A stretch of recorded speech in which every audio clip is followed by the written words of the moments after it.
bw'olengera mu vidiyo eyo ku bbali wano eraga emmotoka nga eva mu kika ky'ennyonyi zino zi Boeing ennene neetisi z'emigugu. Emmotoka yabadde etuuka ya His Excellency Robert KyagulanyiSentamu Bawababi Taata Solomon President wa NUP.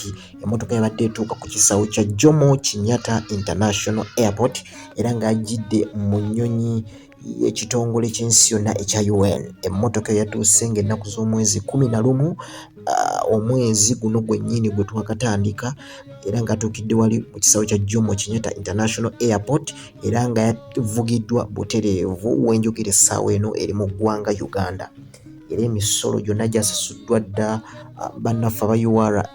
Ekintu kiri tayali bulungi nnyo, emmotoka yayingidde. Kino kyaddiridde oluvannyuma lwa Kyagulanyi okkuba kakanisita kugulu era nga eggwanga lya America lyatuula ne meeting eyatuula mu maka ge magere omwali abasajja ababede okuva mu ggwanga lya America mu embassy ne basalawo bamufunire emmotoka endala latest version Land Cruiser V8 emanyiddwa nga Apocalypto, nkambwe nnyo nga bw'okiwulira.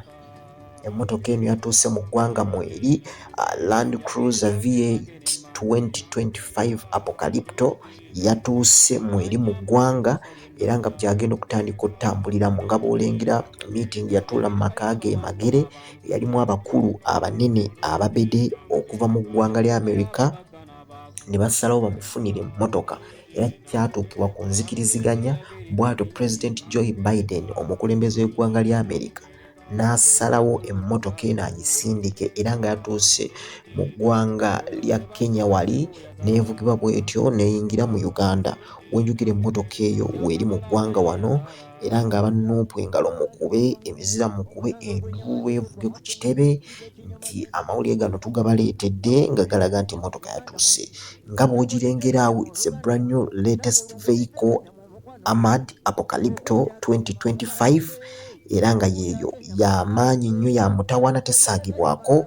Neera wadde abanuupu mukyajaganya n'eya mwami Museveni empya Armored Vehicle 225 naye gy'agenda okuba ng'avuga era nayo information gwe tulina alaga essaawa yonna eyingirawo ate yo nga akabeeyi kaayo kaliko wagguluko okusinga kweno eya Kyagulanyi gye yafunye. So mukimanye nti abakulembeze ababiri buli omu akalulu ka 225 akeetekedde kyuma ku kyuma, zigenda baziyingira onaawulira. Neera amawulire amalala ge tulina galaga nti Kyagulanyi namukwano gwe amanyiddwa nga Joyce Sakongo, omusajja oyo mu Japan yamusuubiza ne helicopter. Essaawa eno helicopter eyo nayo ekifaananyi kyayo nga bw'okirengera ku screen eyo agenda kuba agimuwa era nayo eyingire mu ggwanga Uganda akalulu ka 2026 olwo kalyoke kanyume ng'ebyuma ebipya latest version byokka bye biri ku nguudo z'e Kampala.